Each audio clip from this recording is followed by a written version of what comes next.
Welcome to Everyone Loves Guitar, where we get to sit down and talk with interesting professional guitar players and related music industry experts. If you love playing guitar, stick around. You're in the right place.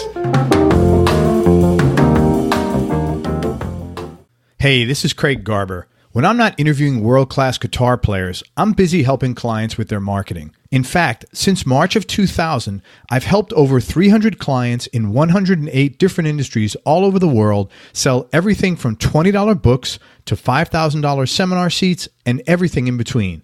I even authored a marketing book called How to Make Maximum Money with Minimum Customers. And now I'm giving away a free marketing strategy session to business owners who qualify. On this call, we'll discuss what's currently working in your business, specific sales and marketing problems you're struggling with, and I'll identify specific strategies you can use to overcome these problems and increase your cash flow. To find out if you qualify and to book your free marketing strategy session with me, go to everyonelovesguitar.com/marketing right now. Again, to book your free marketing strategy session with me, go to everyonelovesguitar.com/marketing right now. Thanks for listening. Now let's get on with the show. Hey everybody, this is Craig Garber with Everyone Loves Guitar, and I am honored and privileged here to have one of the coolest and most successful metal guitarists ever to be around. I'm with Andreas Kisser. He's the lead guitarist of the Brazilian metal band Sepultura. He's been with the band since 1987. He's played on every one of their albums since the second release, which means he's played on, written, and co-written, and written tracks for the last 14 albums. He released his own solo album in 2009 called Hubris 1 and 2. It was nominated for a Latin Grammy in the Best Brazilian Rock Album category in 2010. He's also been involved in several side projects over the years, including the bands Hail and De La Tierra, in addition to scoring the soundtracks of Brazilian movies and television shows. He's got a Dunlop signature Crybaby wah pedal, a signature CZ guitar, SG signature strings, a guitar tuner, and a Zoom multi-effects pedal, the G1 AK. And since 2012, he's also been hosting his own radio show with his son Johan. The show is called Pegadas de Andreas Kisser. That's pretty good for a white dude, right? Excellent. which is Footsteps of Andreas Kisser, and it's aired on the Brazil's biggest rock radio station, 89 FM, and we'll talk about that radio show today amongst a lot of other things. Man, thank you so much for your time. I really appreciate it. Thank you, man. It's a pleasure to be here talking to you. It's awesome. Likewise. Hey, you grew up in Sao Paulo. For the people in the States, can you tell us what that part of Brazil was like when you were growing up? Yeah, Sao Paulo, actually, I was born in a city called São Bernardo, and it's part of the Great Sao Paulo, that's as we call it. It is the main city, Sao Paulo, and then some other cities around. And this part where I was born, it's a very industrial area. You know, in the 50s, all these big car and trucks and buses companies came down to Brazil, Mercedes-Benz, Ford, Volkswagen, Chevrolet and stuff, and they build huge factories. My father used to work at Mercedes-Benz. We are from a German, Slovenian, family between my mom and dad. My grandpa and grandma from both sides came from Europe. And my father's grandpa's side came from Europe during the 20s. And then my mom's side came to Brazil from Europe after the Second World War in 1949. And they met at Mercedes-Benz, So my mom was a secretary, my father was an engineer. So they met there at the Mercedes, and that's where I come from, And if you put together all the cities around, as we call Great Sao Paulo, we have more than 20 million people. It's crazy. It's a huge city, a huge metropolis. Everything happens in Sao Paulo. It's one of the most important cities in South America, and it's great. It's a love-hate relationship, I guess. Because I love Sao Paulo. Everything happens here, but at the same time, and a lot of crime and chaos and traffic and stuff like that. But I guess that's a balance that we all have here in Brazil. There's no safe city around in Brazil, unfortunately. but it's a very exciting and very busy type of life. You have a lot of stuff to do. I met my first bandmates, in school, which we all have the same musical taste, and we start really playing heavy music. I guess this region that I come from, it's very similar to Birmingham in England, where Black Sabbath and Judas Priest came from, which is an industrial city, very dark, gray and stuff, and Sao Paulo in many respects is the same, so I think the region really helped also me to go and follow the steps of heavy metal, and really start working and listening to that kind of music. And Sao Paulo also was the city who the first big rock shows came to play. Alice Cooper came to Sao Paulo in the early 70s, and then Peter Frampton came, and then the Queen came in 1981 and played at the soccer football stadium here in Sao Paulo, and then Kiss, which was my first rock show that I ever saw, was back in 1983. The Creatures of the Night tour, the last tour, they wear makeup and stuff, so that also was a big life change experience for me, so I don't know, I think I'm glad I came from Sao Paulo. Many bands from different parts of Brazil came to Sao Paulo and Rio to start their careers because everything happens here, in the southeast part of Brazil.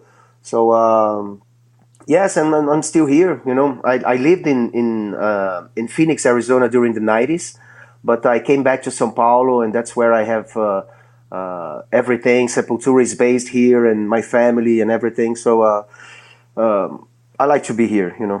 Yeah, thank you, man. That was a reasonably common thing. Like after the Second World War, there were tons of Eastern European people that immigrated to all over South America, correct? Yeah. I mean, South America was a promise of a new beginning. Europe was completely destroyed. I think the chances and the possibilities in Europe were just like not enough, for most of the people. And I know my grandpa had like a relative here in the Sao Paulo region, and they came and they start a whole new life, from scratch. Which is crazy, to think about it. But I mean, Brazil opened the door for many immigrants, since the early of the very early days of the last century. We have the biggest Japanese colony here in Sao Paulo outside Japan. We have lots of Italians, Syrian, Lebanese, and of course Germans, Slovenian, and Polish people, and Dutch, and we have everyone here, and I think, of course, mainly after the Second World War, Brazil was always, or South America in general, was always like an option to start over. Yeah. It sounds a lot like New York City, to be honest with you, in many ways. Yeah. Definitely. Do you feel that, like, growing up in New York for me was valuable for many reasons, but two of them. One is like, you get some street smarts. And the other is being around all those people. It's very easy to get along with anybody. You're not like afraid of a different accent or a different color or anything like that. Did you feel sort of similar? Yeah, definitely. I mean, my friends, when I grew up in school, they had all different types of heritage and, and family ties and cultural different background, so it was great, I think really it opened, I think it helped to not to create phobias, I think, like you said, you're not afraid of talking something in a different way, of seeing a different way of eating, of dressing or something. I think Brazil was made and by all of that, building from different cultural influences, and that's great. Always kept my mind really open to new possibilities. And it helped me a lot in music. Of course, I had that radical period of my life. There was just listen to metal and everything else was rubbish. But I think it was a very short period of time that it happened. and in the end, it was all cool because you specialize in something. You know, you're not really throw your energy around to everything, but you just focus in one style and one thing, and really, I think it helps you really to improve your techniques and improve your know-how, you know, about a certain style of music. But my mind was always open, you know. My mom and dad always have like many different albums from the Beatles, the Bee Gees, and Brazilian music like samba and many other things, you know. So we listen to everything. So I think it's great that this background and this cultural family, you know, daily Brazilian, you know, routine really helped me, you know, to have like an open mind about everything. Yeah, man, that's awesome. You first started playing guitar on your grandmother's acoustic. Did she play? Yeah. Did she play? Could your grandma play guitar? Yeah, she could play. I mean, she knew like 3 or 4 chords, you know, the basic chords, and she sang amazingly well, you know, very natural. Like Slovenian folk songs, Austrian and German folk songs, you know, and she sings so great. She had like another, I don't know, 7 or 8 sisters that sounded like a professional choir, you know. It was amazing. I still have some tapes of her singing, you know, and it's very beautiful. She was very shy, you know, that's why I think she didn't really follow a professional career. I think she tried still in Slovenia when she was living in Slovenia, in Maribor, and that's where she's from. But she couldn't really adapt herself to the stage. She was very shy and stuff. But at home, you know, she sings a lot, and this was very common, you know, to have music around. And I start learning music with her acoustic guitar, and which I still have. You know, I keep with a lot of you know, care, and it's great that then she opened the door for me, you know, to touch a musical instrument and, you know, to learn the basic chords. And then I started learning with a teacher, which was her neighbor, you know, so everything was around that, and it was fantastic, you know, was really amazing. And so like I said, you know, music was very, you know, common around the house, and that was really cool. Were you ever shy, or were you always very comfortable? Oh, you really? Oh, yeah, man. My first show I played at my school, which was like one of those science fairs, you know, that they have in schools. Yeah. So people were doing like, you know, scientific, you know, experiments and stuff. And me and my group, we were doing like a work on heavy metal.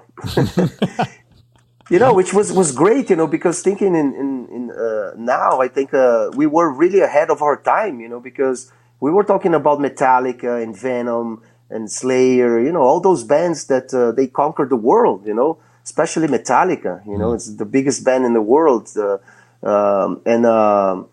and we were talking about that while those bands were really underground, you know, back in 1984, 85, something like that.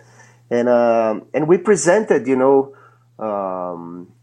I think it was a pretext for us to use the sports facilities where they build a stage, you know, for us to go there and play, you know, and it worked out great, you know. So that's and then we went on stage. We were a trio. I was the singer, you know, playing guitar. I had my friend playing bass, and the other guy playing drums.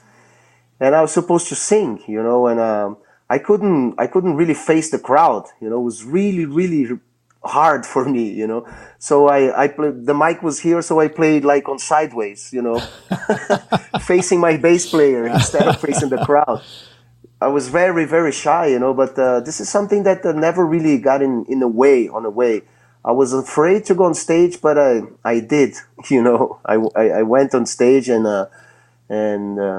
of course, you know, doing that more often and stuff, I really learned how to deal with that. But yeah, in the beginning it was really, really difficult. Yeah. I guess the pain of not doing it, the thought of not doing it was more painful than the short term going in there and just get it over with, right? Definitely. Yeah, And it was very exciting, you know. I mean, my dad was there, you know, to see, and my sisters, you know, we all study in the same school, and it was great. You know, it was great that the school opened that possibility, you know, not for only for us, but for many other students that wanted to perform and to present their music, and we were the only ones playing heavy metal, you know, like that, you know. So it was really, really cool that we were dealing with something that will change the whole world, you know, basically. Yeah.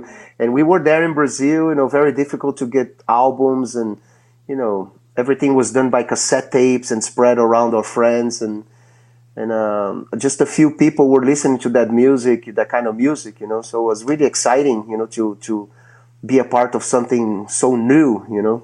So not only were you discovering this, you were also now in taking it, you know, inventing it and making it your own. Yes, that was the most exciting thing, you know, to have a guitar. And when I first bought my Boss pedal, the DS1 distortion pedal, that really changed my life, you know, because I was looking for, you know, distortion like on the actual guitar and then on the amp. I couldn't really figure out, you know, what the fuck, man? I mean, how you do that? You know, where's that sound, you know? And then I went with friends, you know, on some music stores, which was just a few very expensive stuff. And, you know, I have to cheat and really tell my mom that, you know, a friend of mine already bought the pedal. Now there's no choice. You have to pay him. Oh, good. Man, you know, was it necessity is the mother of invention, man, right? You know, so it worked. She was pissed off, you know, but it worked.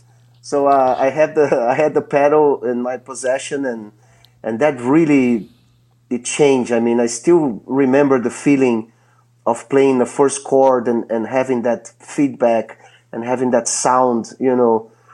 It was so powerful, you know. It was so beautiful, and that really, it changed, you know. It made me feel that I was on the right way, I guess, you know. Do you still get that sense of freshness from time to time? I think so. Otherwise, we wouldn't be here, I guess, you know. Yeah. It's we feel great. We feel very full of energy, you know, enjoying ourselves, and I guess that's because we feel that, you know. Yeah. And whatever is a routine or not, I think it's very healthy.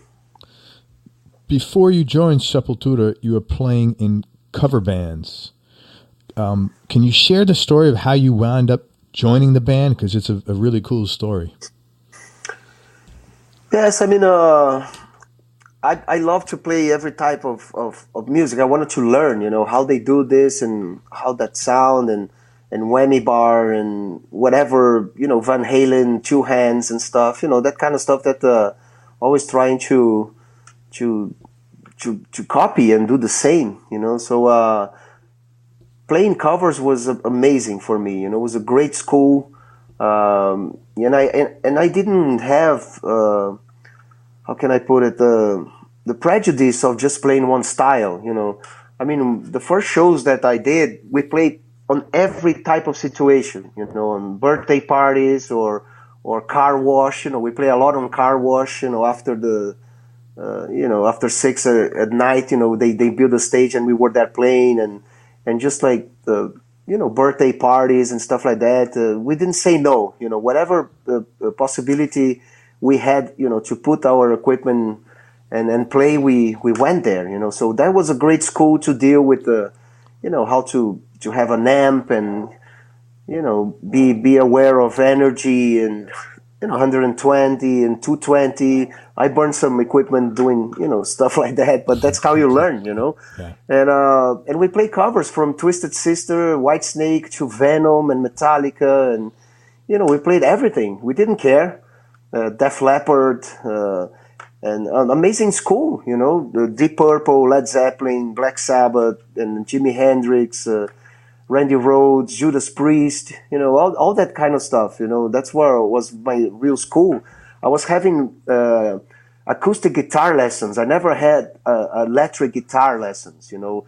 Everything that I learned from music came from acoustic guitar. either the Brazilian popular music or the classical guitar a little later when I started studying, and guitar I was always like listening and observing my idols, through videos and listening to the albums and trying to repeat that and finding notes on the guitar neck and stuff. And that was a great school, really to train your ear and also how to be ready to improvise, and be ready to play different styles of music and that I prepare myself to really. I had a band, but my band in Sao Paulo was not really professional, I say. I wasn't a professional musician, but I wanted to be one, But my partners in the band didn't really want to pursue, that career. They had like richer families, with a career, with working with their dads and stuff. They didn't were really concerned about making sacrifices really to be in a band, and that's where Sepultura came. And I felt that the Sepultura had that urge, that spark, that same the same goals, really to be a band, a professional band, to play outside Brazil. Our dream was really to do shows outside and tour and all that, So when I met Sepultura, they came to Sao Paulo because the scene in Sao Paulo was really big, on the underground, scene. A lot of people, together. It was great that we have people from different, how can I put it? We have rich and poor people together, I mean, the millionaires and very poor people that lived in the favelas, and they all together because of music, hanging out together, going to shows, and lots of bands came from that mixture and stuff. It was great. It was very democratic, and that's the kind of environment, that we were when Sepultura came to Sao Paulo to play. And I met Max and Igor in a record store where we used to hang, called Fucker Records, great name. Records.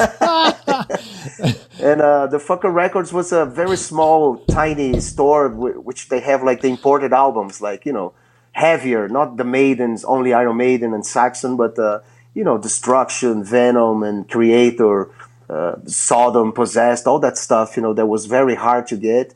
So we hang like during every day in the afternoon after school. We were there, and that's where I met Max and Igor for the first time. And I was really surprised to see they were so tiny. Almost like very skinny. It seems that they didn't eat. It was very like but they made a great sound. So and during those days I was already kind of disappointing with my band. Didn't know exactly what to do, but I was really sure that I want to really be in music and do something like that, And at the same time, Sepultura was losing their guitar player, Jairo, Tormentor, who left the band after Morbid Visions.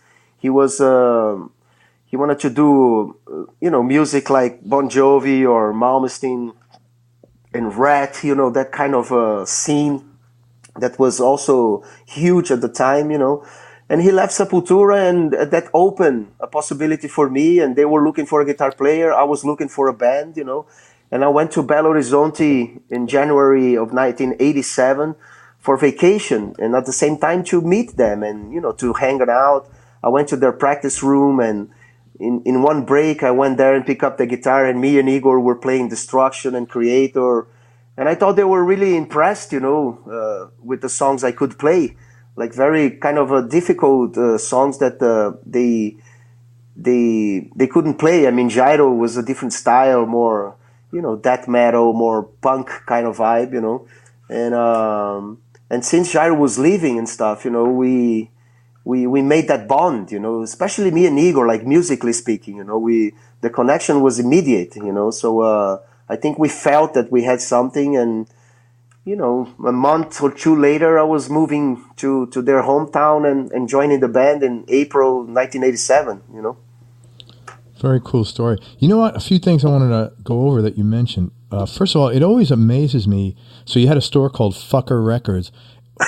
Yes. No, but like, the States here, we're supposed to be like progressive.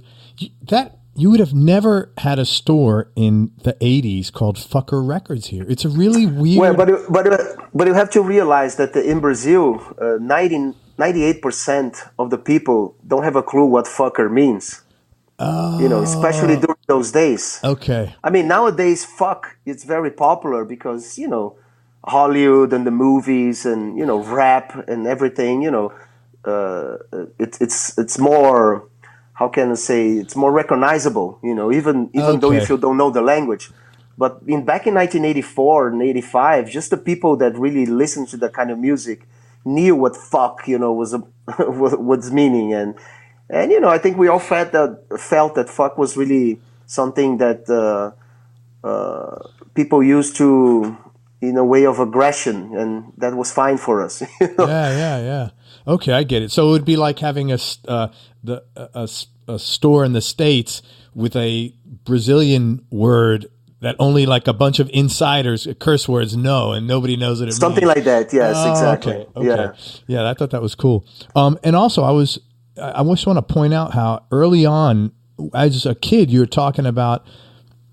made a comment about my band was not willing to make the sacrifice or take the discipline that I wanted. And I'm always, I like pointing that out because I think in general, people don't look at music like other careers in a sense that, like, if you're going to get to the top in anything, especially music, sacrifice and discipline, I mean, that's like eating, you got to have that stuff, There's no other way if you're going to achieve something if you don't have discipline, and really prepare yourself and use every type of information to build your own style and how you're going to perform and everything, and really study, man. I spend, and I still do, whatever I have time, I use my time really to study, especially, like I said, I always really study the classical music and acoustic guitar, and I bring those kind of information to the electric guitar, and you have to, you have to really to organize your day, because you have other stuff to do in life as well. You also cannot be like a nerd that's gonna forget everything about life, I mean, I never really also sacrifice any girlfriend or a friend or something like that for, just to be there on music and fuck the rest, I think that balance is important as well, you have to live. You have really to go out and do stuff. But at the same time, you have to organize your day not to lose the opportunity really to improve on the guitar playing and listen and really put all your energy and focus, even if you have an hour or two to do, And when I started really studying classical guitar, when I moved to the States back in 93, 92, 93, it really... helped me even more, because it's so disciplined, the way you study. Well, we're going to do whatever, 30 minutes of scales and 30 minutes of right hand. And then you're going to learn a new song to study sight singing and stuff. If you spend 2-3 hours there in a daily basis, you're going to improve a lot, Of course, there's some days that you stay there for 8-9 hours because you really, you're there and you really wanted to make that happen. But I think discipline, it's everything in life, and music, it's a great source of information about rhythm and harmony, which is basically what life is all about. If you have rhythm and harmony, with your friends and family, whatever you do professionally, and leisure time and time to talk to your kids and stuff, and it's a little bit of everything, that helps you to be a professional that you are, good or bad, but you really need to embrace everything and not only be, because I see so many musicians, that they go to great schools of music and stuff, but they sound like a fucking robot, I mean, they play everything perfectly, but they don't bring anything to the table. Yeah. You know, Mm-hmm. they don't bring a new element. They don't bring a new feeling. You know, we can play Smoke on the Water. I mean, how many times? And every time a different guitar player plays something, you feel how much of them are on a so recognizable riff, you know, and that's important. You know, have to have your own performance and your own input, and not only be a machine, you know. So I guess you know, the all the rest besides the guitar playing that happens in life, it's important for you to create your own identity, you know, and really explore that and make something different, you know. Otherwise, you'll be only copying yourself or somebody else, you know. Where did you, like, who put this inside of you, or how did you develop that? Because it's really tough to excel at something and be balanced, but it seems like you've had that awareness of being balanced a long time. Well, I'm not saying that it's a implanted idea that came, you know, in one day. I had that and I start working like that. It's something that you work daily, you know, until today. You have to have that kind of attitude, you know. It doesn't matter how successful you are, you know. You know, you have to, every day you wake up, it's like you're building something from zero, it seems, you know. Definitely. That and I always respect the present a lot, you know, the actual moment, what we're doing now, you know, and that's where everything happens, not in the past, not in the future, you know. It's like the momentum, the present of that. You know, we had an album called Kairos, which talks about that, you know. It's not a chronological idea of time, but just that moment, you know, which is life is a collection of those moments, you know, and how you deal with your memories and expectations in the future, you know. So I guess I always had that naturally, you know, on me, you know, really when I am with the family or with friends or practicing or, you know, on the stage, you know, live the moment, you know, very strongly, and all the rest is a consequence of that, you know. So I guess that balance, it's a consequence of that point of view I have, maybe. No, I give you credit, because I didn't really get like that till later in life. It was always a struggle for me, but it's so much less stressful. Yes. And that's what turned me on to it. I got to a point, I'm like, fuck it, I'm kind of responsible for all the shit going on in my head. I need to, like, exactly. It's, you know, I got to fix this immediately. And it was, once I realized it, was like, boom.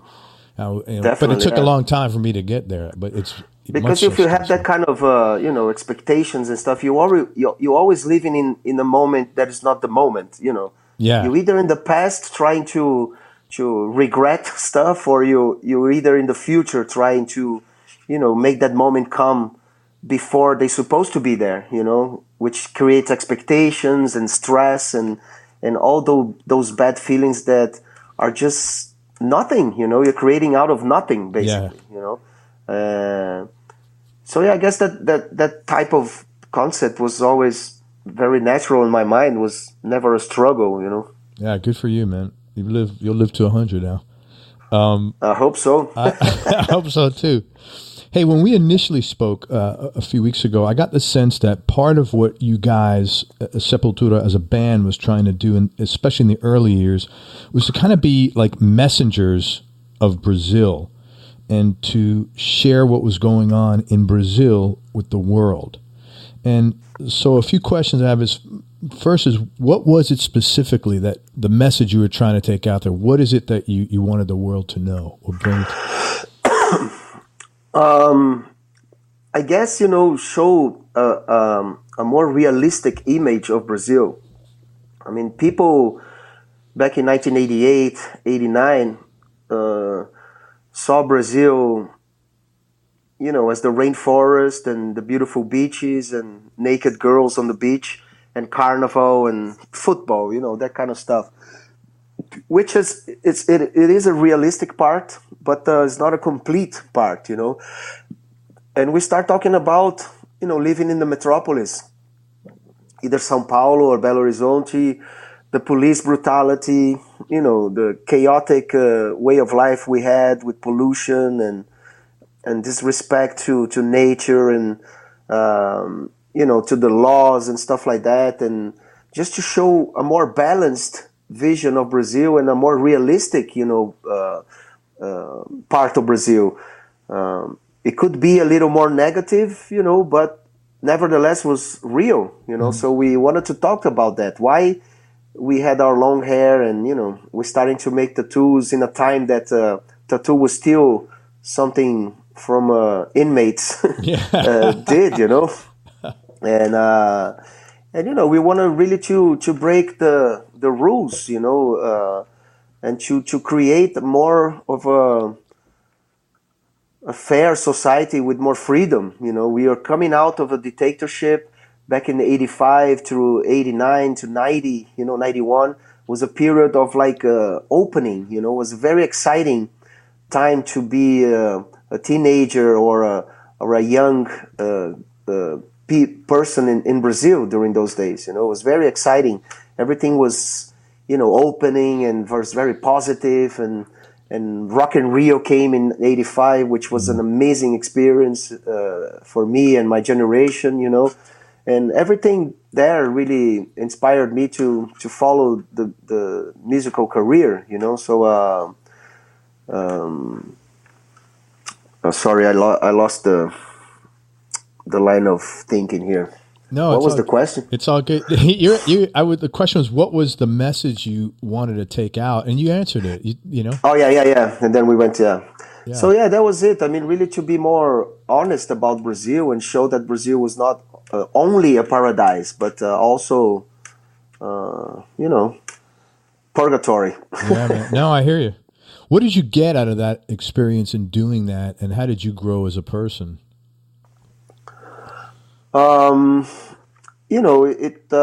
It helped me to, I think, to be, how can I put it, like a citizen of the world, let's say. We had an idea of Brazil while we were living here. But once we start traveling, we looked back and we saw Brazil as a very unique country, very rich in cultural ideas and music and rhythms. It was like the astronaut seeing the planet Earth from the moon. You have a whole different perspective. What is that little ball hanging out there in the middle of nothing? Yeah. And people inside are fucking killing each other for even more nothing. Pair of sneakers. Yeah. And Brazil was like that. We went to Europe. People were making weird questions about Brazil.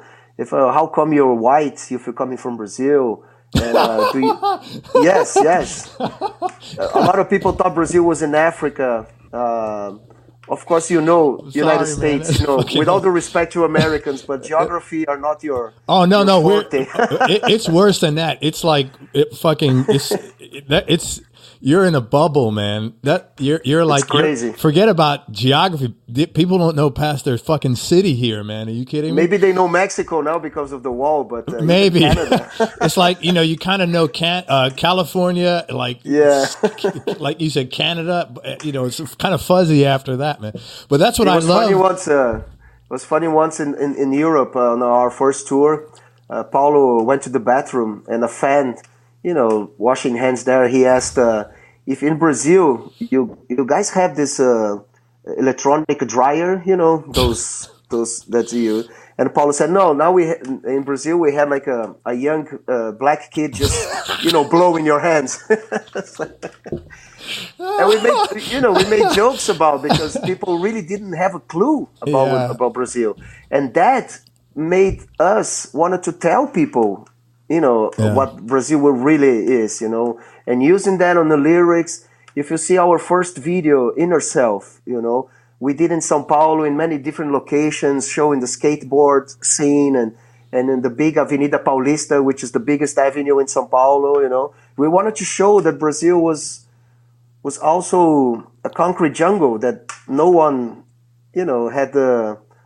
It seems that no one really paid attention to that, and we wanted to show a more realistic idea of Brazil, and that's why, we start really using the Brazilian elements and, percussion and then acoustic guitars. And on Chaos AD, we already found the Sepultura sound, because up to Arise, we were really compared a lot with Slayer and the many other bands, of the scene, which we were flattered, because they were our idols. But at the same time, we wanted to be recognized as our own sound, And Brazil helped a lot us to achieve and to find our own sound.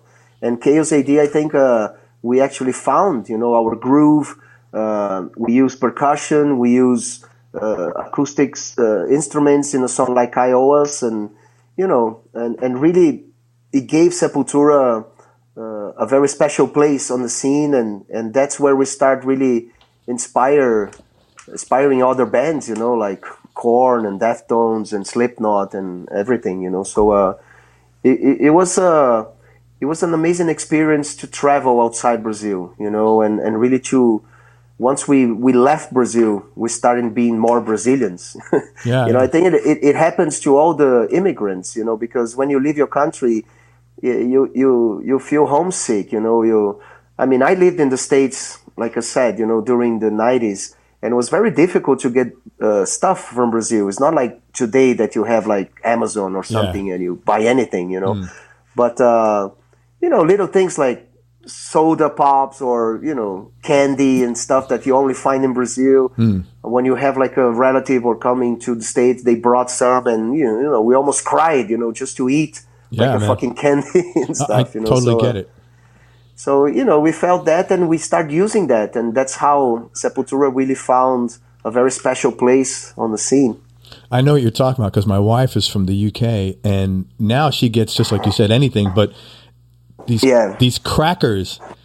She used to just like these little cream crackers that she would eat, and she'd love her family. And we'd go to Orlando because they had a British shop there just to drive to get fucking crackers, man. So I understand. Yeah, man. Yeah, it's very important. Yeah, no, I get it, man. Your first U.S. show, October '89 in New York City at the Ritz after Beneath the Remains was released. The Ritz is gone, by the way. I don't know if you know that, but what do you remember about that experience, and how did that whole thing make you feel coming to New York and like just playing the States for the first time? Oh man, amazing. New York was a dream. We just came straight from Europe, from our first tour with Sodom.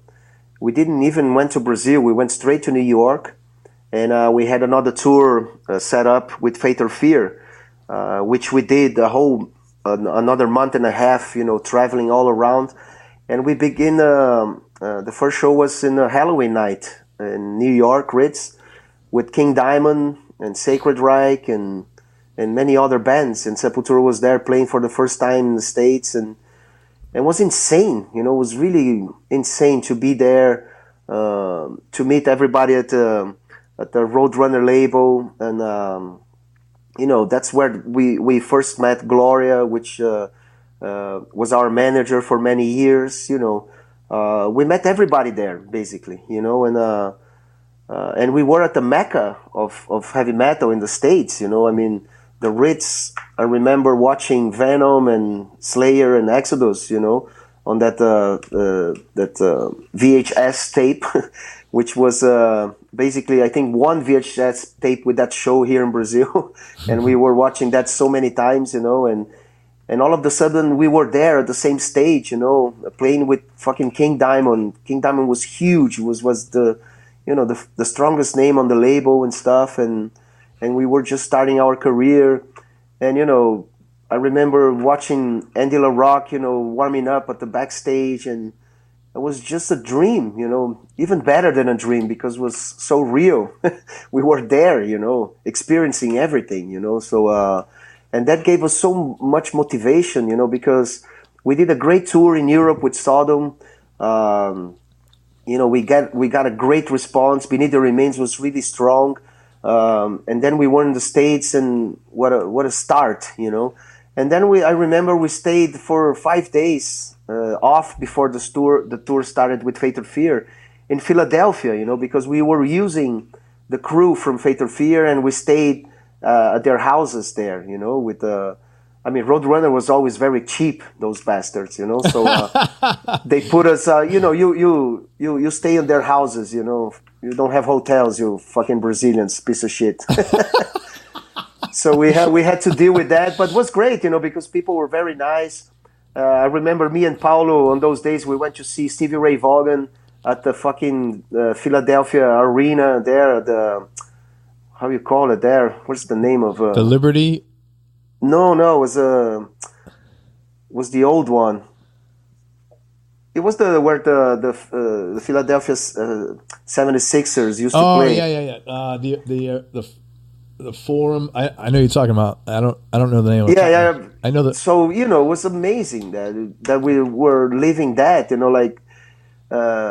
and we stayed at this house. I mean, it was crazy parties, and we were experimenting everything.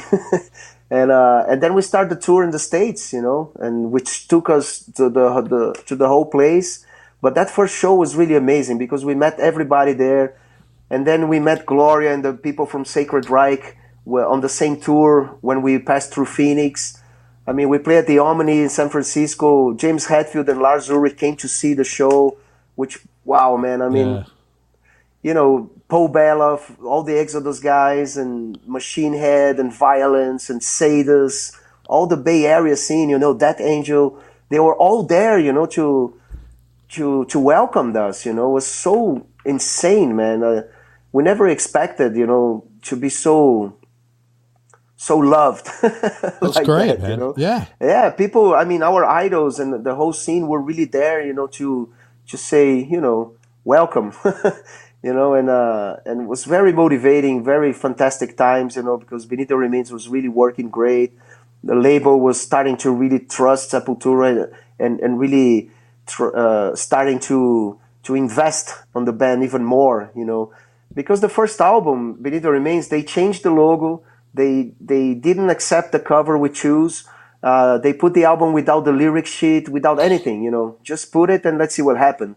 And then everything was happening, the tours, and while we were in the States, and soon Roadrunner re-released Beneath the Remains now with the poster, with all the lyrics and everything that we wanted to do, And of course, on Arise, we had everything that we wanted. We went to Morris Sound in Florida. We had a booklet.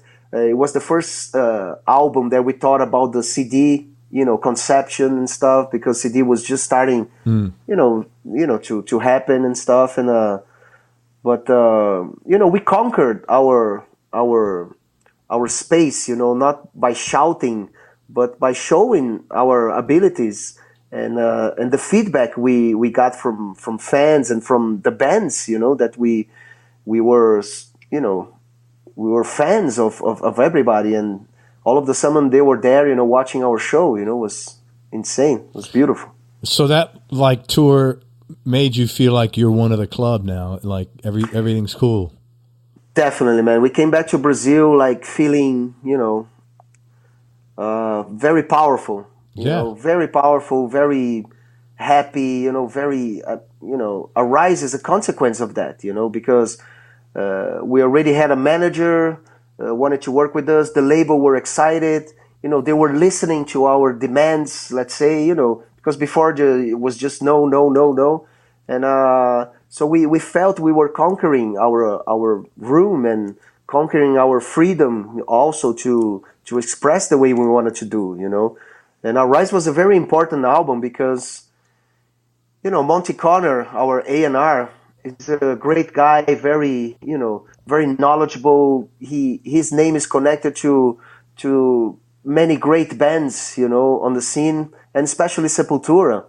But he was very invasive in a sense of moving knobs and stuff, and trying to say, oh, this is more low end and this is more high end and stuff.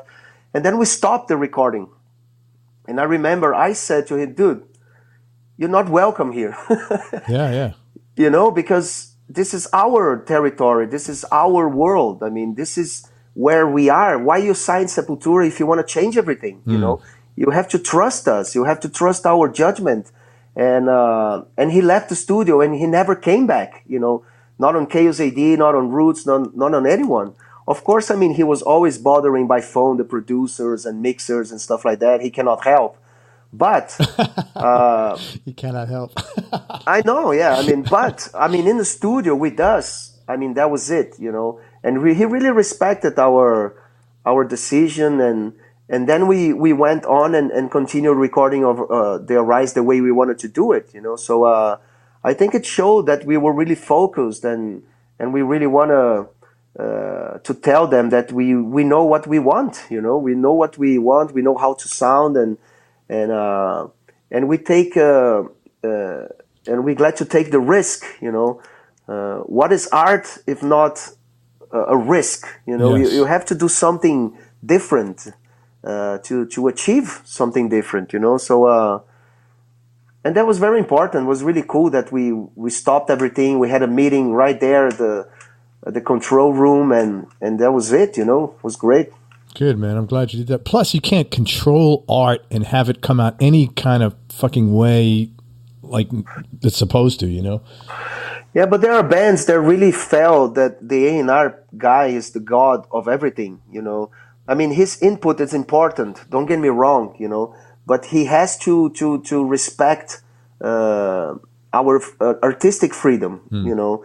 He's not a musician. He's you know, he cannot talk about harmonies or ideas like that, and he's not a professional engineer, you know, Sure. that knows how to achieve things and stuff like that. And of course, he has a great ear. He listened to all the bands, and you know, he has a very important position in a very amazing, great label and stuff. He's there because he has value, of course. But you know, everyone has your limits, and I think very early in the process of our relationship with Monte Carlo and Roadrunner, we made that clear, you know. Good for you, man. In 1990, you guys relocated to Phoenix, as you mentioned a couple of times. What prompted that move? Like, why did you guys move? You know, because our manager and most of our crew were from Phoenix. We didn't want to go to Los Angeles or New York, like a big city. You know, we wanted really to find a place that we could kind of hide away from everything, you know. And Phoenix was a perfect place for that because they all live there. They have the structure. We have friends.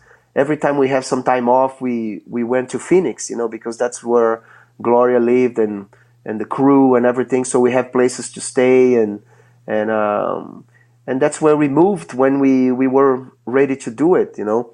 Igor really didn't like Phoenix. He wanted more of a beach atmosphere, surfing and stuff. So he went to Encinitas in California. But that, you know, didn't really was a problem because he came like on Monday, you know, and we practiced during weekdays, and then he went back home and stuff. So it was great. You know, everybody was really looking for a place that they could feel comfortable and motivated, you know, to be continuing doing what we were doing, and it was great. I mean, I love my time in Phoenix. One of my sons, you know, Johan, was born in Scottsdale in 1997, and we still have great friends in Phoenix, and it's always really good memories. You know, it was a great time. That's cool. What made you come to Tampa though to record? Morris Sound Studios. Scott Burns, which went down to Brazil, to Rio, to produce Beneath the Remains with us. It was our first, you know, real producer that was working with Death and, you know, Morbid Angel and all those bands that we were looking for that sound, you know, the quality sound. And Scott Burns came to Beneath the Remains, and then Beneath the Remains was a real success, and the label started really to believe in Sepultura.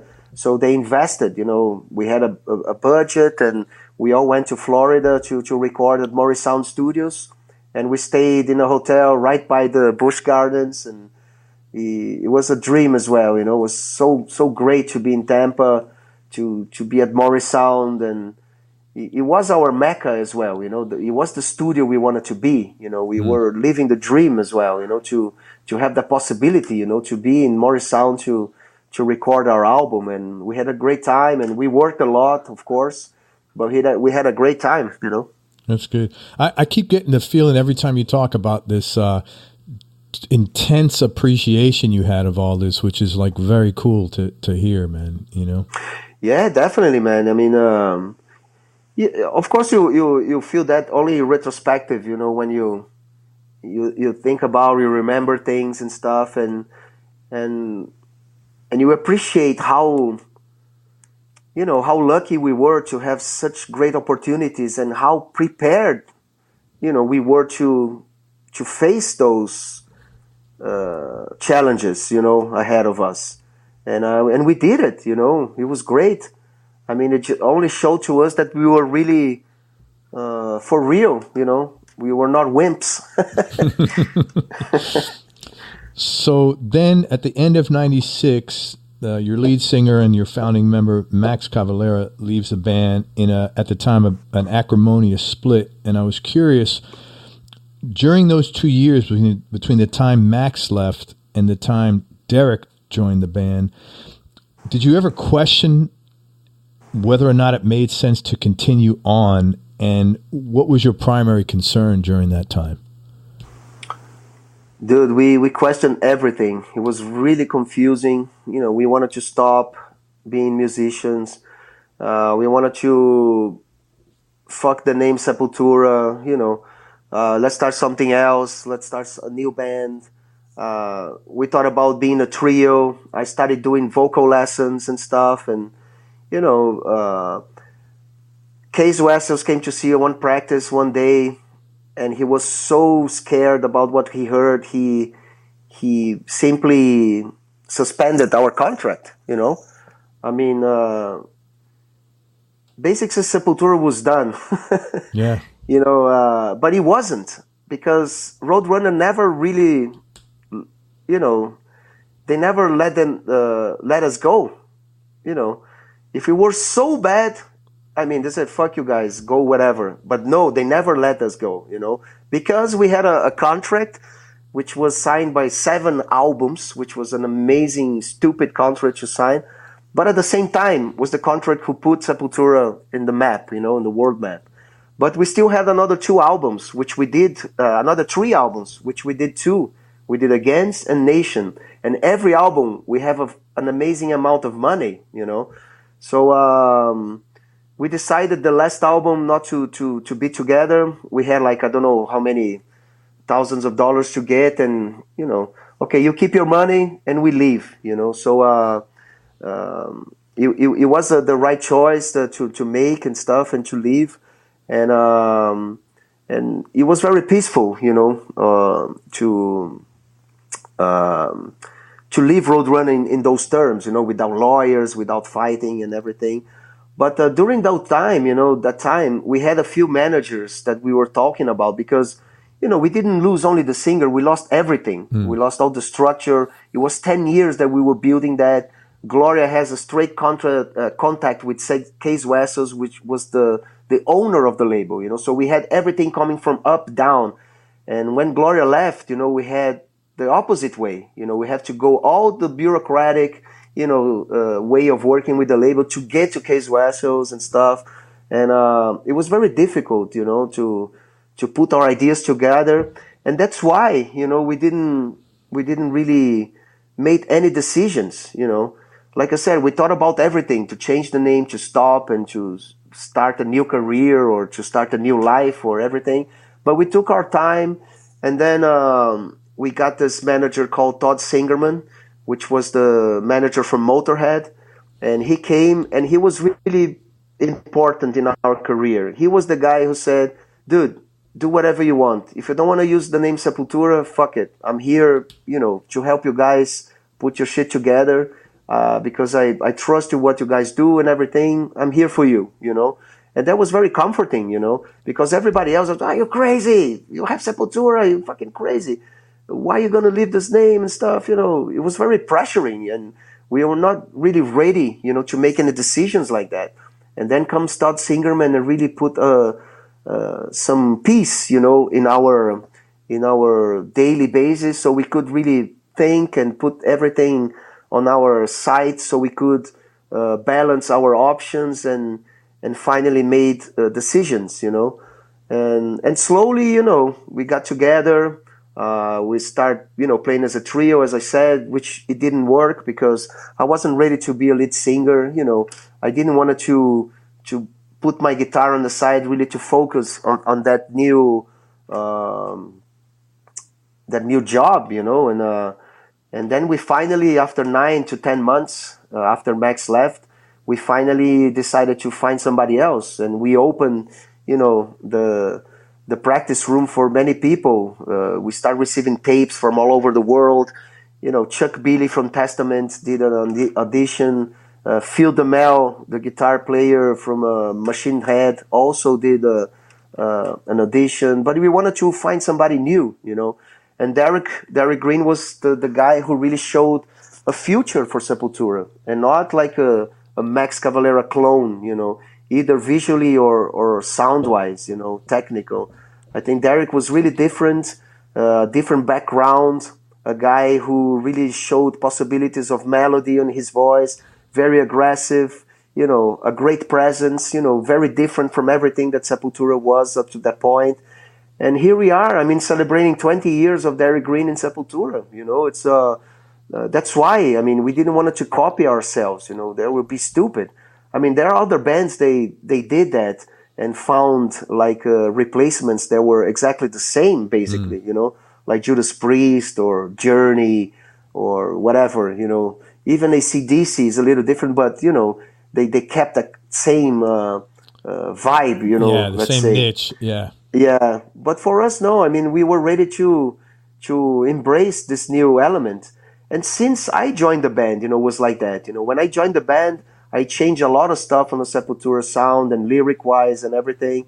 And then when Gian Dolabella replaced Igor Cavalera, also, the band changed, and Derek came into the band and the band changed. That's natural, it's a new element, it's a new idea, a new background, a new way of seeing things, and we have to embrace that, otherwise we'll be fooling ourselves and our fans, So, and I think that's why we're here living our best moment, with a great album, celebrating 34 years of intense history, and it's great, feels good. Man, I give you a lot of credit because it is it would have been very easy to just pull in, as you said, a Max clone. Yeah, there were a few out there.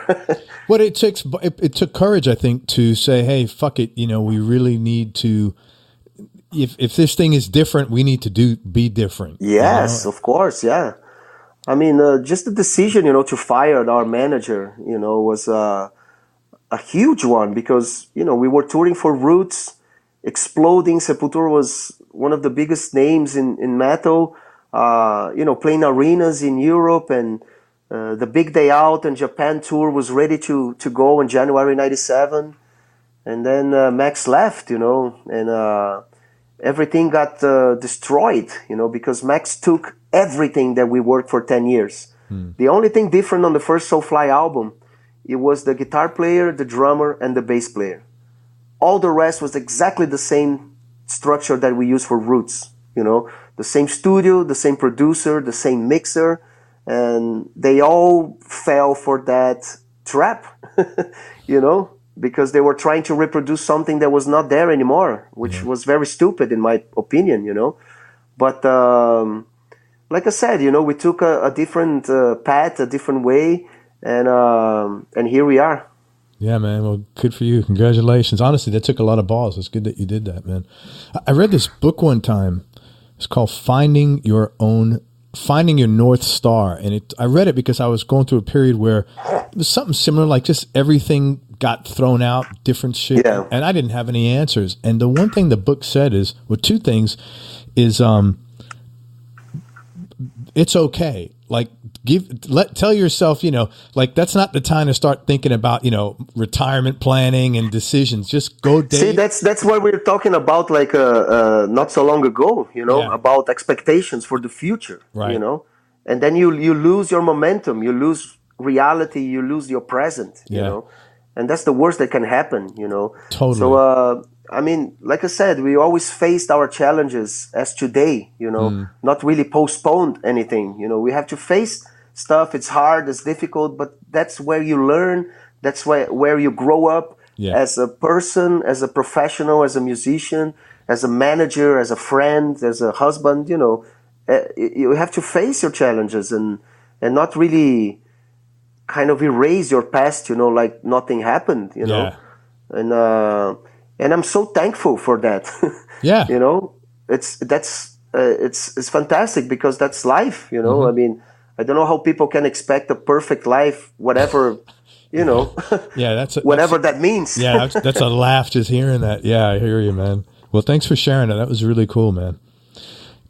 1998, you wrote your first movie soundtrack. I was curious how that opportunity came about.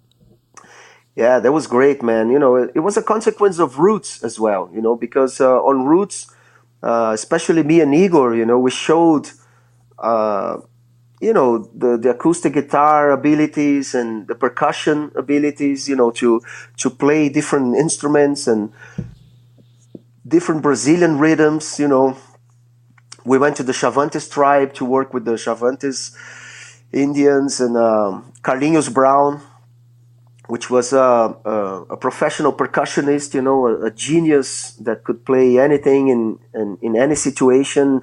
And we learned how to do stuff with less, elements.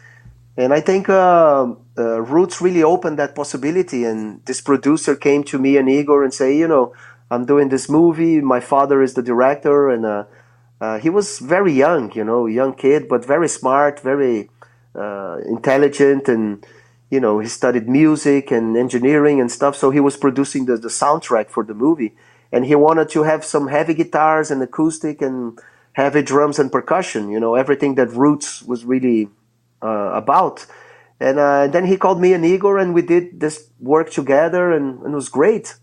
I went to the location where they were filming for a day. I met all the actors, I met the director, I got the first screenplay, and it was very exciting, to know how everything was done, with the sound effects and how important was the music and how important is the director on everything, because the director, it is the dictator of the movie, he is the one.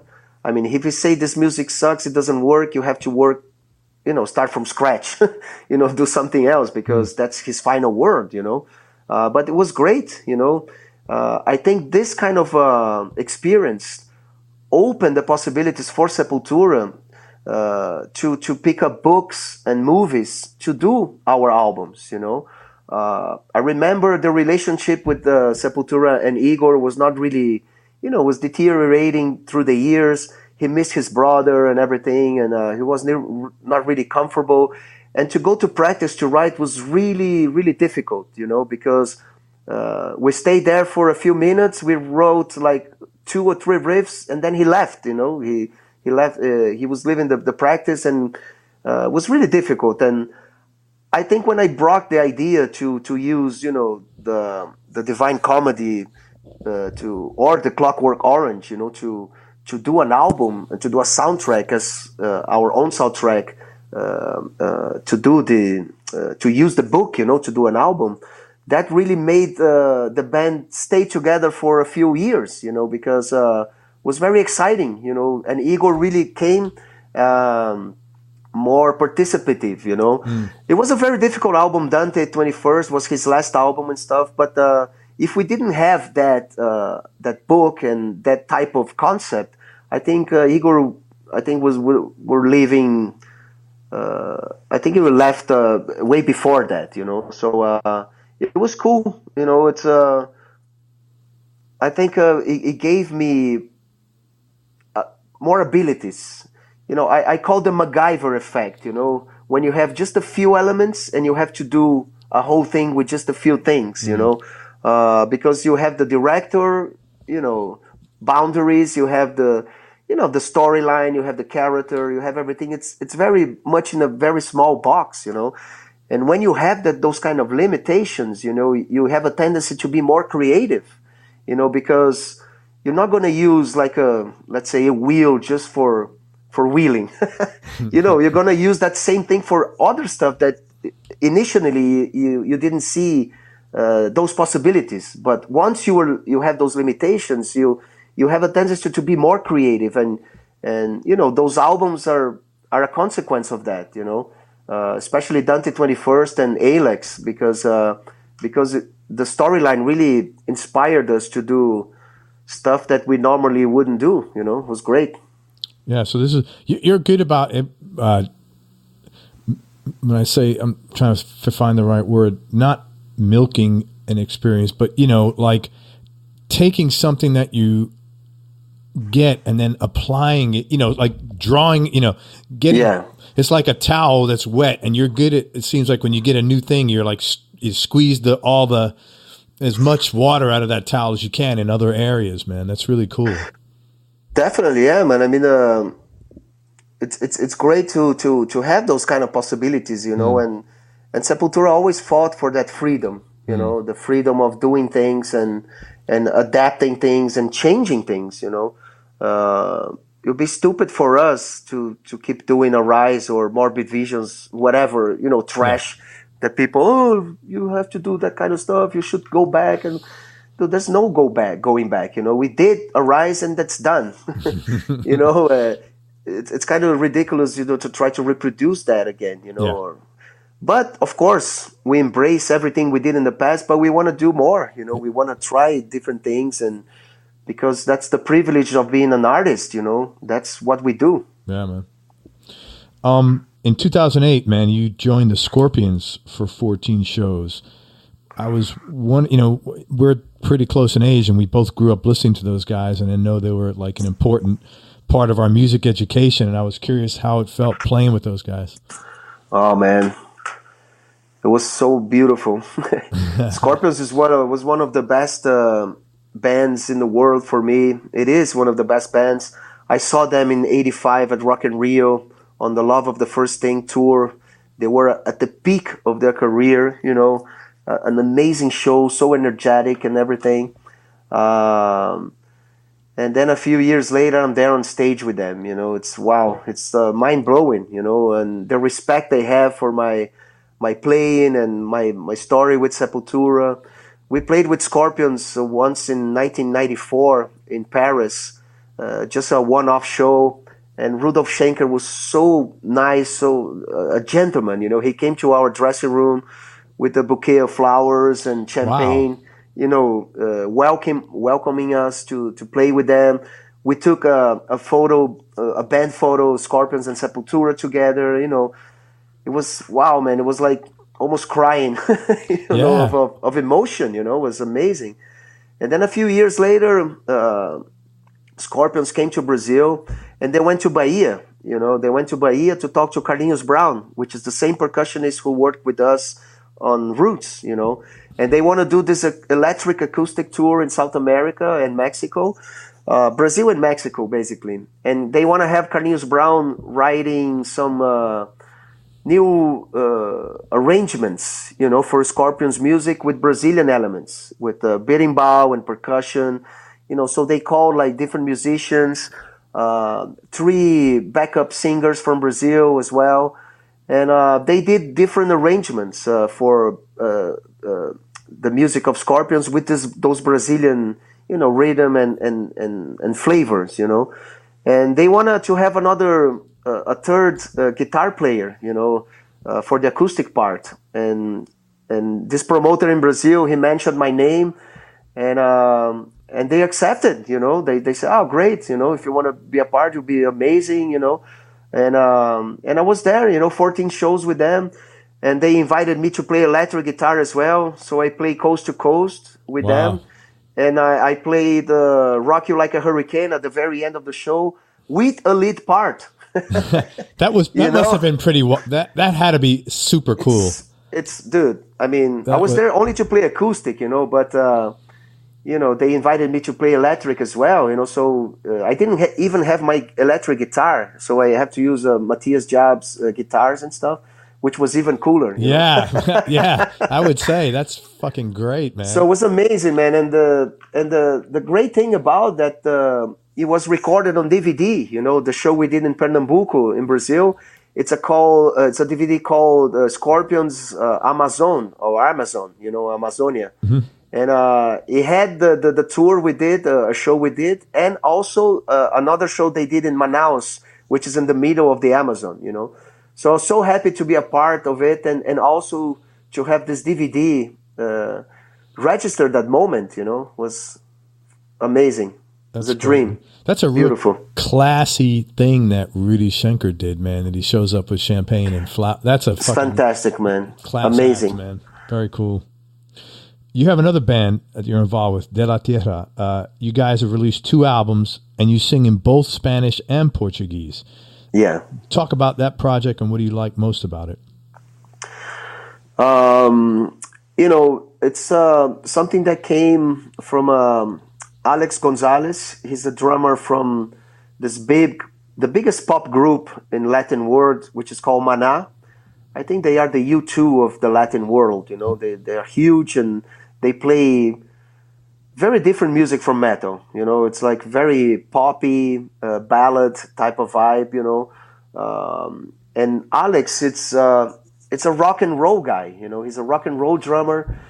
Even though he plays in Maná, he has a drums that it looks like he's in Motley Crue or something, So he was really always loved that type of music, heavy metal and rock and roll, hard rock and stuff. And he finally, in 2012, him and Andres Jimenez, which is a guitar player and singer from this band called Animal from Argentina, they got together and they decided to start a project, a heavy metal project.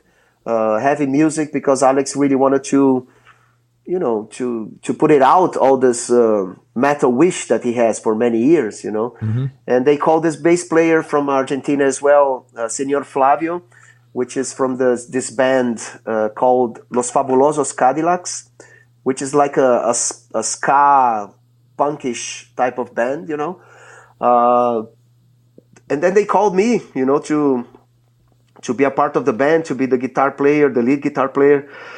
The idea was really to do a band with the Latin people, Brazilian, Mexico, Argentina, and to do metal in Spanish and Portuguese. This was really the main thing that I felt was really exciting, Besides playing with those great musicians, of course, I met Alex a few years ago. Like I said, he's a big metal fan, and he wanted to meet me in Sao Paulo. I went to their show and everything, and then later he called me, say, hey, we have this idea, this project. We love you to be a part of it, and I accepted right away, because it felt really with good people, very professional guys, and a great idea, a great challenge, to do metal in Portuguese and Spanish together, and here we are in the second album. We signed with Sony. We did the whole Latin America Metallica tour a few years back. Our first show was opening for Metallica in Colombia, in Bogotá, playing for 60,000 people. Was great. And we did some shows. We did a show in New York. We did a show in Los Angeles at the Whiskey. We did a few shows around South America. But we're still working on, trying to go to Europe and trying to break the barriers of the language, I think Rammstein also was a great influence for De La Tierra to keep our native tongue, Yeah. I think Rammstein is a good example of not having to change to English and be a worldwide phenomenon, All the examples that we had up to that point was Scorpions singing in English, Accept from Germany singing in English, and Voivod, from the French part of Canada singing in English, and Sepultura, it was a consequence of that as well, But to have that opportunity to do Spanish and Portuguese was great, and we also, on our last album, we were nominated for the Grammy, the Latin Grammy as well. We didn't win, but it was a great, start to have a nomination like that, So especially first album. Yeah, I mean it's insane, It's really cool. I wish we had more time, to put on De La Tierra, because we all have our bands, I have Sepultura, and Maná is very busy, Animal is very busy. Now we have a bass player from Puerto Rico, Harold Hopkins, which is the bass player from Puya. Puya is from California as well. They mixed the Puerto Rican sound with the heavy metal and stuff. Very interesting. We toured with them a long time ago, and now Harold is in De La Tierra. So, we knew since from the start that the De La Tierra would be like this, because we have our bands. Was never intention really to leave Sepultura to go to De La Tierra or leave Maná to go to De La Tierra.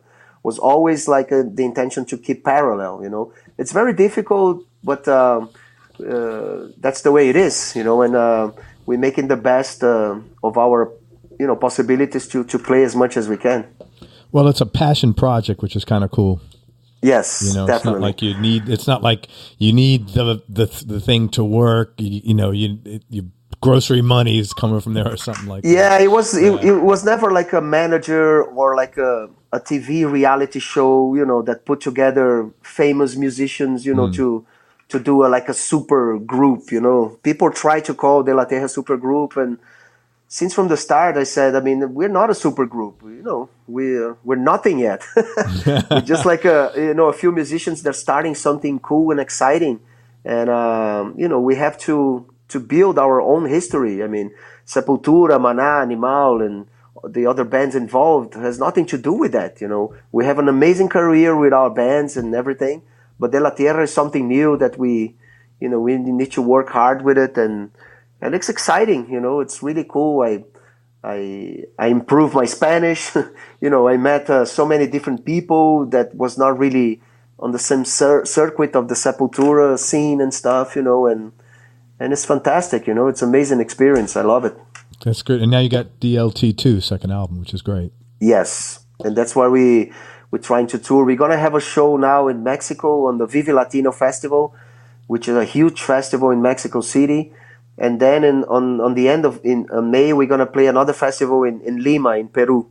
So that's how we try to do, playing festivals so we can play for a lot of people in less time, Yeah, it makes sense. Talk about the Metal Allegiance Project, and what do you like about participating in that band? It's fantastic also because, playing covers, which I love, which is my school, I know all those songs, I don't need kind of to relearn them, it's a part of my heritage, my background, everything, it's my DNA. And, to share the stage with Dave Ellefson, with Mike Portnoy, with Chuck Billy and Bobby Blitz, and so many great, amazing musicians that now I can call friends, Gary Holt and Alex Koenig, amazing.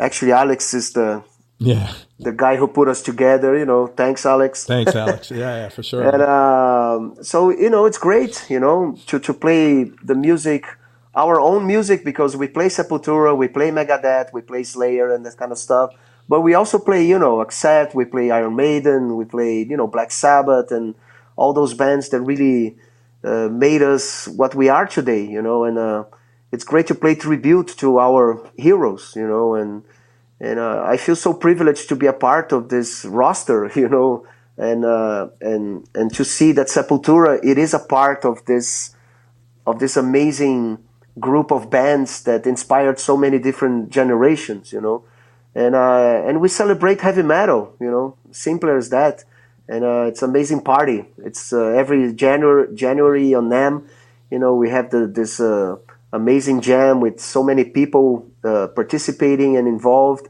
And now we're trying to do, different shows. I think South America in November. If everything goes right, I will be a part of this as well. So it's great. It's just a big party with friends and my idols. Yeah, man, that's got to be a tough show to put together with so many different people from everybody's being pulled in different directions. Yeah, but it's great because, we're pros, man.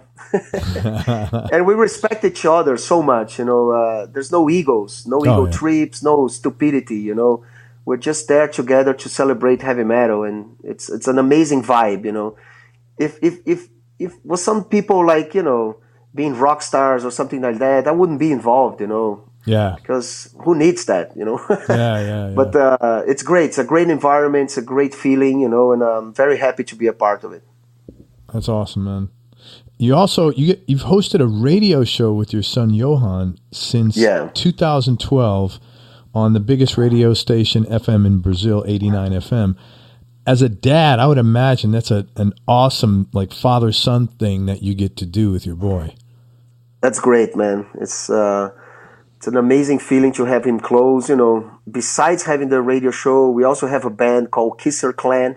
That's a cool which is missing from my bio, actually. Yeah, man. Where's the Kisser Clan? Yeah. I know. Kisser Clan is also just playing covers, you know, and we play from Beatles to Slipknot, you know, in between, you know. So that's a big spread. It's great. There. And I started the band because Johan showed the wish to be a musician very early on, and I used to make this end of the year parties, you know, to put together people that are not musical professional musicians, you know, like doctors and kids. They're starting to play guitar or drums.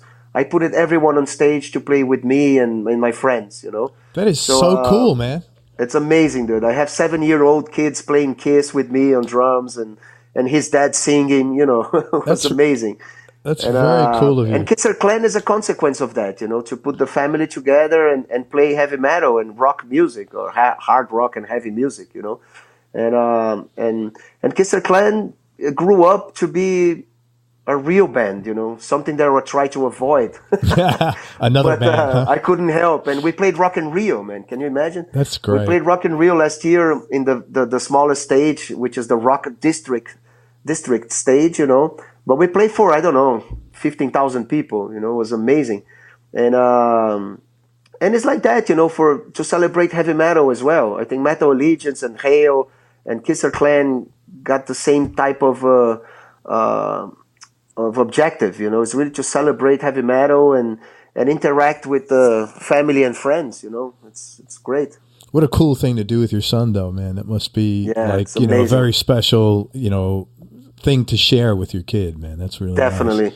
And the radio show started around the same time, you know. I got this opportunity this radio came back because they were in the 80s the main rock radio in Brazil, and then for whatever reason, you know, they changed and they changed the whole characteristic of a radio, the logo, and they start playing techno music and stuff, and after 7 years they came back to rock, you know, because they were bankrupting and stuff, of course, you know, playing shitty music, but but they came back and they invited me to be a part of this comeback, you know, and they gave me an hour every week to do whatever I want, and 6 years now, you know, it's great, and together with Johan, and we grew up and you know, talking about music and everything, you know, so it's great to have him around so close like that, you know. It's awesome. What do you do when you're on the road, though? Because you're out a lot. Yeah, I send files, you know. I do interviews with bands backstage, with people that I see, you know, and Johan is here together with the production on the radio, and I send my files, and they put together the show here, you know. Oh, that's very cool. So he's learning a lot. Never stop. Yeah, man. So he's learning a lot from this, too. Oh, yeah, definitely. He actually has, now, he started this year, actually, or last year, his own radio show in a different web radio, you know, with his friends, you know, they're all the same age, around 20, 21, and they do only a 70s show, you know. They only play music, whatever style or characteristic of the music, they talk about the 70s, you know. So he's, you know, expanding his possibilities in this realm as well, you know, which is great. That's great. It's a nice, healthy project to do, you know. Radio, I love radio, man. It's such a great experience, you know. It's very awesome. Cool. Hey, so let me ask you this. It seems that for guitarists who play with like either tons of speed or tons of passion, and in your case you play with both, that there's some source of like deep emotions or pain that is at the heart of the playing. And that playing in a way is kind of like therapy to manage those emotions or handle the demons, so to speak, that cause the pain or the stress or whatever. And I was curious if you're open to sharing, what are some of those things that you're like exercising or processing through your playing? Because you're on fire there. I mean, that doesn't just happen. There's something burning in you that has to come out. Yeah, I guess it's everything, not only pain, but pleasure and happiness as well. You have to have balance. I mean, if you give too much importance to pain, that's what you're gonna feel only. You have to balance all the feelings, everything. You have to respect them all the same level. The good and the bad that happens in life. It's what you are, and how you deal with that, and I'm privileged to be an artist and a musician that I can translate those feelings to music and to performance and to lyrics, to everything, So in the end, if you deal with pain like that, it's not painful, it's just a lesson, yeah. A hard lesson or something, but a very necessary way of seeing things and feeling stuff, and I just go there and just, very naturally put everything there, not only pain, not only pleasure, not only doubts or assurance, everything, everything, it's there. And every time I leave the stage, it is a relief feeling, that I dealt with everything. And I exchange energy with the people, with the crowd, and that's very healthy. And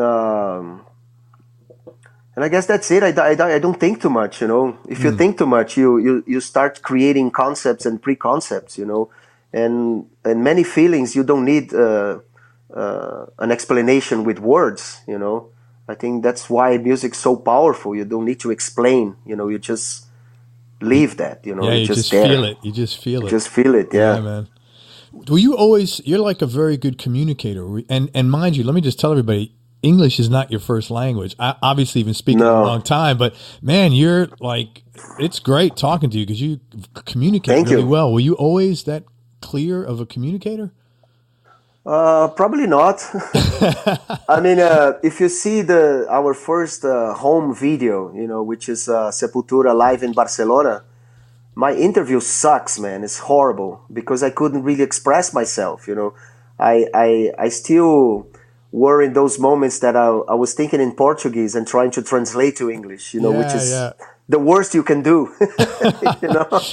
Because you're never gonna get a clear message, and you're gonna not express yourself clearly, But that's something that I'm not ashamed of it, or it's something that it's a part of your learning process, And doing interviews and listening to your voice in the microphone, the studio experience and stuff, you know yourself better, and you improve and you correct stuff, Yeah. But I guess it's like growing experience, and talking to people and start reading books, which is very important to see how a word is written, to have a better pronunciation of things, and not only of hearing, because hearing, everybody hears in a very specific way,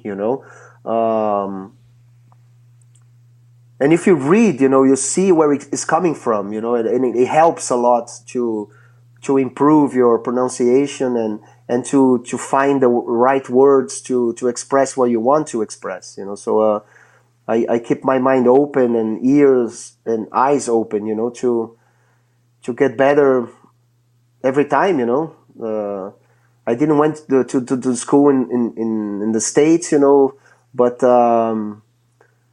I wish how can I put it? I always wanted to learn to not to have this kind of situation now that I cannot find the words. Yeah. No, dude, you speak. I mean, I'm just talking about not your English. I'm talking about your communication in general, just like, sharing ideas and, that's a skill set. Not everybody has that. Thank you, man. Yeah, I'm appreciate and I'm glad, that people at least understand what I'm saying. Oh yeah, you know, that's not a problem, you bro. might not agree with it, but Well, at that least you doesn't understood. matter. Yeah, man, that's their problem, right? Yes. So let me ask you this: if you can go back, if you had to give advice to yourself, younger Andreas, Yeah. what advice would you have given yourself, let's say 20 years ago, that you would have liked to have? The only thing maybe to be more aware of the business, not to trust too much managers and labels, and to learn how a contract is built and why it's built in that way, and all the bullshit that I really hated, and I still do, but I learned how to deal with that and how to work with it, because otherwise people will swallow you. Oh, you know absolutely. and there's were a lot of different situations that I wish I could be more prepared, or be more aware, of situations that. But in the end, like I said, everything is a learning experience, and I'm very thankful to everything that happened in my life. In that sense, I have no regrets, because once you have regrets, you don't leave that place. You have energy, and you have your memory, and you have bad things that you keep there because you're regretting something. And I always like to see that those type of situation as a learning experience, as a lesson, and take advantage from it, and grow, from it. So basically, I guess be more aware of the business side, from very early on. Maybe we could avoid certain situations that it happened in our career if we were, or if I were more prepared. I was more prepared to deal with that kind of stuff. But that's it. I mean, it's an advice. Yeah. Maybe if I hear the advice for myself 20, 30 years ago, maybe I wouldn't listen as well. I said, "Fuck you, man." All this bullshit. Yeah. And I wouldn't be here today the way I am if Right. if it didn't happen. What happened? I cannot really change anything, but only change my present, and that's why I try to do, and I'm trying to do to improve everything. Yeah, man. Hey, let's talk about gear for a few minutes. I know you've played loads of different guitars and over the years, but what's your go-to guitar right now? The one you like picking up and playing most? The one I'm using right now, and I'm very happy and thrilled with it, are the Jacksons and Charvel, which I'm coming back now. I'm working on a signature guitar with Jackson finally after so long. So it's very exciting, to build something with them like that. But I'm using the Randy Rhoads model Jackson guitars with EMG pickups in a few of them, and I have Seymour Duncan's Black Winter pickups in a few other guitars. A soloist white guitar. I have a Charvel as well, Strat guitar, which are my main guitars right now. So I'm very happy with Jackson.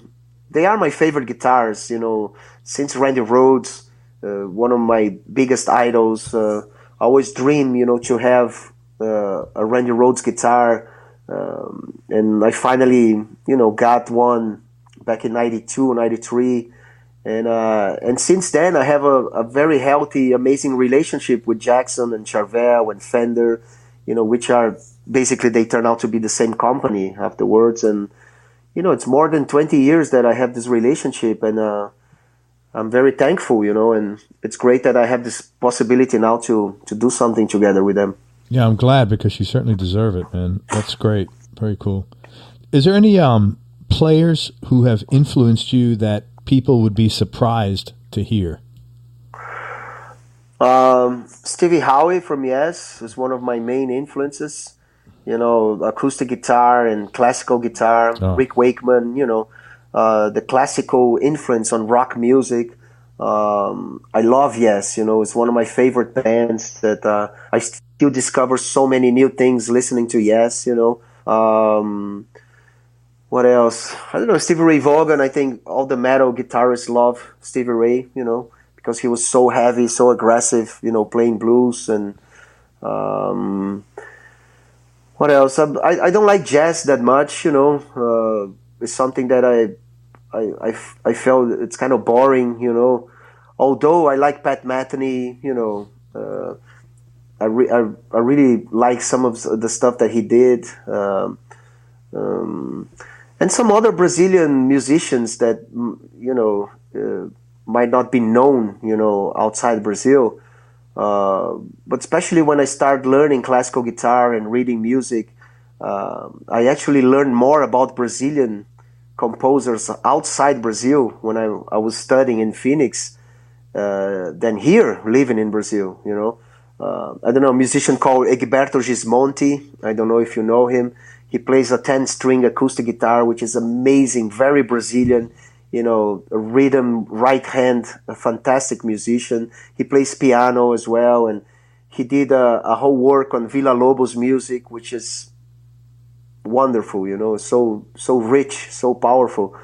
And Baden Powell, also brought like the virtuosity to bossa nova music, to play instrumental bossa nova with his acoustic guitar, which is amazing.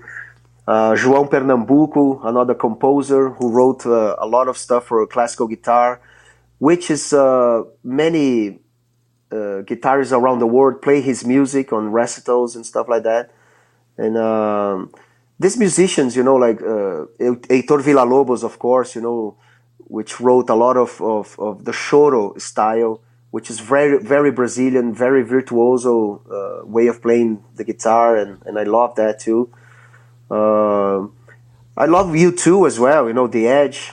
It's an amazing musician, very minimalist, but he's right all the time. He's created like this complete, unique style of playing, it's no one's he's an alchemist, an alchemist of effects, a huge pedal board that it's very specific for a very specific part of the song, and it's amazing, it's beautiful. It's very balanced, it's just right, it seems right. It's awesome. It's interesting, Portuguese, your accent, it's such an interesting language, because when you speak words that are very, like when you're saying those names, I hear like French, I hear Spanish, but I also hear Eastern European dialect in there, in the accent. It's just amazing. There's a lot of French and Spanish. It's a Latin, language, and there's a lot of stuff that's very similar. Yeah, for sure. Yeah, it's always cool to hear people who have who are native Portuguese speakers. Desert Island Discs, man. If I asked you to pick your 3 Desert Island Discs in no particular order, and knowing that this can change tomorrow, what would be your top 3 records that you'd want to take with you as of today? A Night at the Opera from Queen. Yeah. Ride the Lightning from Metallica.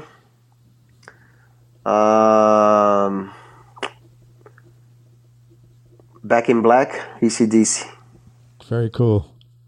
I think I could survive with those 3 albums. Andreas, what is something that you've learned about yourself throughout this long musical journey?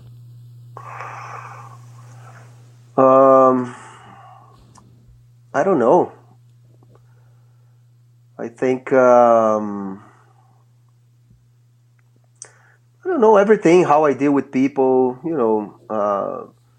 how I deal with a different culture, I think I learned tolerance, that I had that inside, that I'm not trying to prove that I'm better or worse than anyone else, that we all are part of a big thing, that everything is important, even and especially the things you don't understand and the things you don't know how to explain, in terms that people will grasp a meaning of things,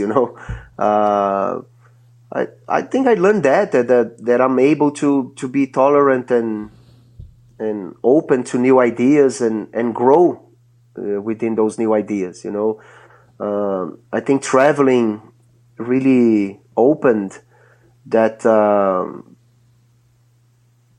I don't know, that characteristic way of seeing things, and really not be afraid of new things. I don't know. I think I learned I could, be that and do that. If that make any sense, I don't know. Yeah, it made total sense. Very much. Probably something you didn't consider, but if you didn't become a professional musician, what do you think you would have done instead? I have no idea, man. Maybe work with soccer or football somehow, which is my other passion, I really wanted to be a football player, but, during my teenage years, football was not really... when I say football, is soccer, okay? Yeah, I know that. Football was not really, you had just a few players that were millionaires and stuff, but it was a very hard profession. It is a hard profession till today, but I improved a lot, Today you cannot even be good to make money as a player, If you have a good agent, that's all you need, So I think football was always my passion, and probably I will be doing something, related to football. If not a player, around, football, or a journalist, talking about sports or something like that. I don't know. I don't want to know. I hear that. Tell me something about yourself that people would either be surprised to hear or might find a little odd. I have no idea, man. There are so many people out there that can... Every characteristic that I can say here will attack or move somebody around the world. You know, you can see by the internet today. It doesn't matter what you say. Somebody's going to be offended by it, So I don't care. Whatever. No, I hear it's you. Just, it could be anything, man, Yeah. No, that's true. Most important person in your life? I have to say my wife. She's the balance of everything, times when I came back home thinking I was, Mick Jagger or Keith Richards, she put me back on the ground, Yeah. She helped me realize not to do stupid things on the road, either with women or drugs or abuse of alcohol, abuse of anything, I think just balance and purpose, that's everything, She gave me my kids, everything, I think she, by far, the most important, people or person on anything I do, so. Sure. And how long you guys been together? We'll be 24 now. Congratulations. Well, actually 27, almost 28, because since 1990, we kind of together. We moved to the States to live together, and then we married in 1994, but we are together since 1990, basically. You married in 94. That's when I got married. That's funny. Man, congratulations. That's a big, people don't realize that's a, you got to work at that to make that work. Yeah. I mean, without the family, I don't think I will be a successful professional, It's so easy to get lost, on the road because you were there, the red carpet everywhere and stuff. Every request you hear a yes, and it's very dangerous, to believe that life that's the way life's supposed to be, and I think if I don't have that, balance or a different opinion, a real opinion, it'd be very easy to get lost on drugs or alcohol and, we spend like 2 years on the road and then you go back where, you don't have a place to go. And I've seen so many different musicians and roadies, people from the crew, having nowhere to go, man. They need another road, another band to keep on the road.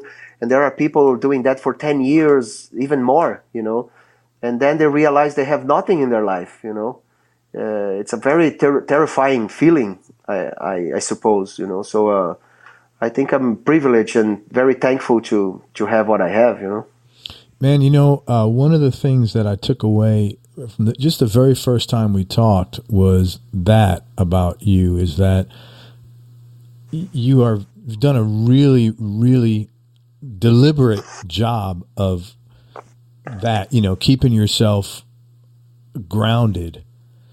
And I know you are in a situation where like you just said, everybody says yes, and you get the red carpet.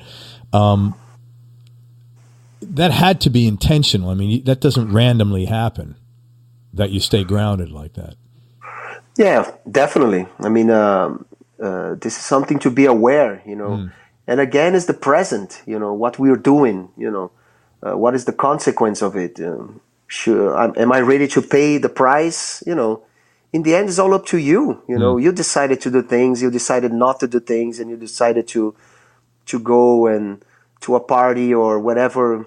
You know your limitations, and when you're young, you try things. You don't give a shit. You just go for it. Yeah, and it's very healthy as well, I guess. Because you learn your limits doing that.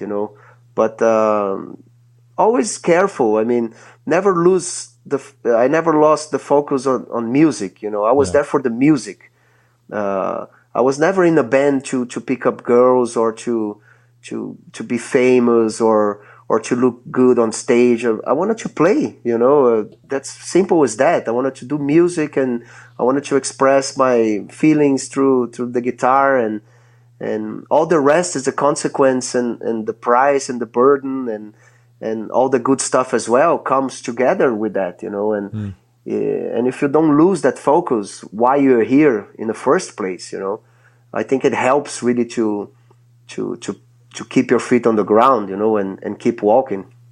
Yeah, and one of the things that you didn't say in there, but it's a big part of this, is you're very willing to accept responsibility. You've used that word consequence several times, and I think that's a really important thing. If you're not willing to accept responsibility and be accountable for your own actions, yes, you are a wimp. Yeah, I agree with you. You're kind of fucked. Because you're always going to blame somebody else, Yeah, you're a perpetual victim, and I hate that, to be honest. Exactly. With you. Yeah. Any hobbies or interests outside of music? I was going to ask you, but you said football. Anything else? Not really, man. I mean, I wish I had time for more hobbies. Spend time with family, I think that's most important and so rare. It is. What's a favorite place you've traveled, man? You've probably been I know you've been all over the world. It's very hard, man. I mean, so many great places there we've been. Exotic places like Indonesia or Hawaii or, Egypt, Cairo, Morocco, I don't know, Georgia and Albania. I love to go to those places and to bring heavy metal there. Sometimes for the first time, like in Cuba, in 2008, 2009, was the first heavy metal show from an outside band, playing in Cuba. And those experiences are amazing, so I don't know, so many different places. All of them. That's great. Have you ever had a specific experience, that changed your life or changed the way you think about things? I think when we record the song with the Chavantes tribe for the album Roots, we spend like 2 days in their tribe, in their environment, and it was such a powerful experience, that it changed the concept of time for me. I realized that the watch is completely useless, because if you don't have a second guy agreeing that the time is 11, it doesn't mean anything. It doesn't mean shit. I mean, a watch it's always different from each other. People trying very, very hard, like the Big Bang, and oh, that's the perfect watch, that's the perfect time, and it's bullshit. It's like whatever you do, it's about the perception of what we have. It's like Einstein said, time is relative. It's like when you were sitting beside of a beautiful lady, time flies. Yeah. And the opposite, when you have an ugly lady, it's like time drags. So in the Chavantes tribe was really like that. I saw that, and I felt that they had a completely different relationship with time. What is time? And they're not running, they're just there, living the moment. I think the first grasp of Kairos, of that present, live in the moment, that I felt, was the Chavantes tribe, and that changed everything for me, basically, regarding stress and expectations and anxiety, all of that, I think I was cured from that type of expectations, because I felt that time is always, everything's in your head, it's not on the fucking watch, or what is New Year's Eve and what is the calendar and stuff. It's just like concepts, they are concepts that we all accept, and that's why they work, because if we don't accept that, they're nothing, so that was very powerful for me. It was great, it was very healthy, I guess. It sounds like it really helped chill you out inside your own clock. Definitely. Yeah, man, that's a great experience. Hey, I'm going to ask you two more questions, and I can't thank you enough, man, for your honesty. It's been great, man. And your time. What are you looking forward to in the future? Either musically, professionally, personally, anything? I don't know, man. I mean, we have a plan professionally, we have a family plan, for traveling and to be together. And that's enough for me, I don't want to create too many expectations. I mean, I want to be present. I want to live today, I respect my past, but I'm not there. And I'm looking for my future, but I'm not there yet. So we're just here now. I'm very thankful for everything I have, and that's it. I mean, don't need anything more than that. Last question, man. What's been the biggest change in your personality over the last 10 years, and how much of that change has been deliberate and something you've worked on, and how much of it is attributable to just a natural product of aging? I think the biggest change can be that I was very possessive of things, I was very jealous of my girlfriend or my wife, jealous of my guitar, or my special shirt, or my Metallica poster on the wall and stuff, very possessive and stuff. And I think throughout the years, I kind of let it go, that feeling,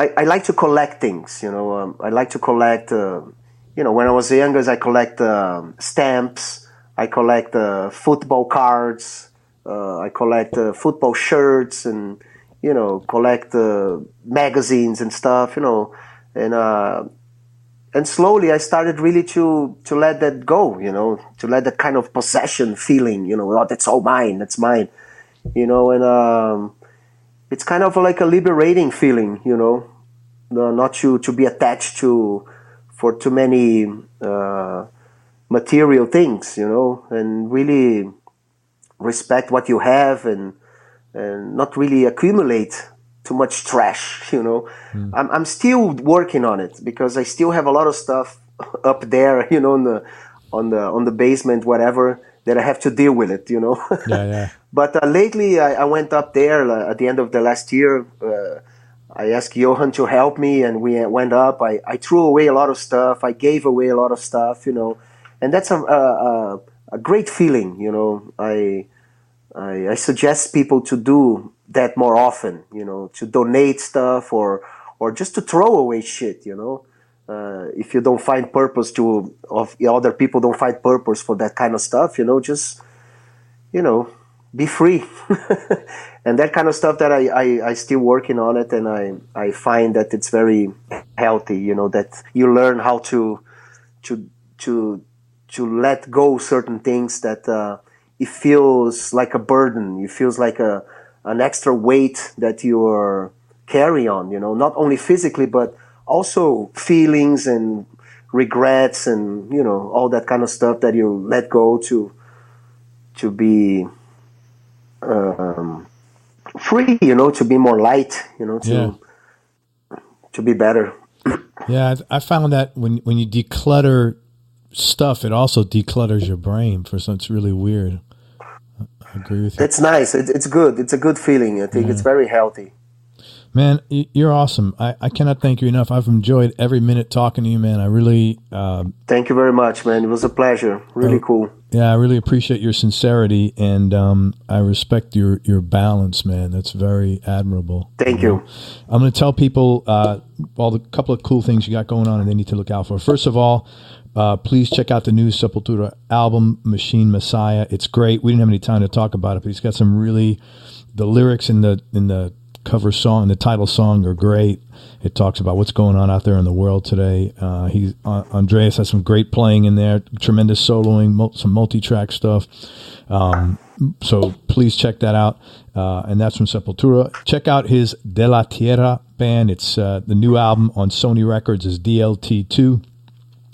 And also upcoming, there is a documentary coming out soon called Sepultura Endurance. Any idea when?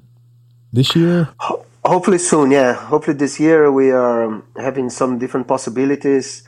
Even for the platforms like Netflix and all that kind of stuff, So that's great. Pretty soon we're going to have some news about it.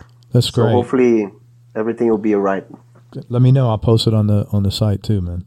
Definitely. So documentary Sepultura Endurance and Rock in Rio is coming out too soon, right?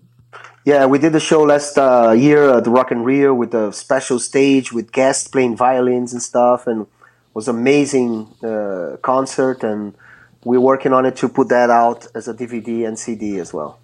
And Kisser Clan, look for that. Kisser Clan. There you go. Hopefully we'll have the chance to play outside Brazil. So far we only played in Brazil, but it would be great to do a jam outside. Let's see. Come to Tampa. You stay at the same hotel near Busch Gardens. Oh man, that'll be very. We'll hang out. We'll go have some Cuban coffee downtown in Ybor, man. Awesome. Hey, listen, man. Thank you for everything. I appreciate it, man. Honestly, thank you, man. Really, it was great. Likewise, everybody. Thank you so much for listening. I really hope you enjoyed this interview as much as I did. Many thanks to Andreas Kisser for spending time with us. He's a super sincere guy, and you deserve all the success you have. I know how hard you've worked. Thank you very much, man. Thank you. Kept things in check. Go to everyonelovesguitar.com. Sign up to get notified of future episodes along with some early product announcements. Sign up and get on our newsletter list. And remember, most important, happiness is a choice, so choose wisely. Be nice, go play your guitar, and have some fun. Till next time, peace and love, everybody, and I'm out. We hope you enjoyed this show. If you did, subscribe to the Everyone Loves Guitar podcast, and you can do this online at everyonelovesguitar.com or on iTunes. And if you like the show, please leave us a 5-star positive review. The more 5-star reviews we get, the higher our show ranks, and higher rankings mean we get to continue speaking with cool, interesting guests on our show. We'll see you on the next episode, and until then, keep playing your guitar and have fun making music.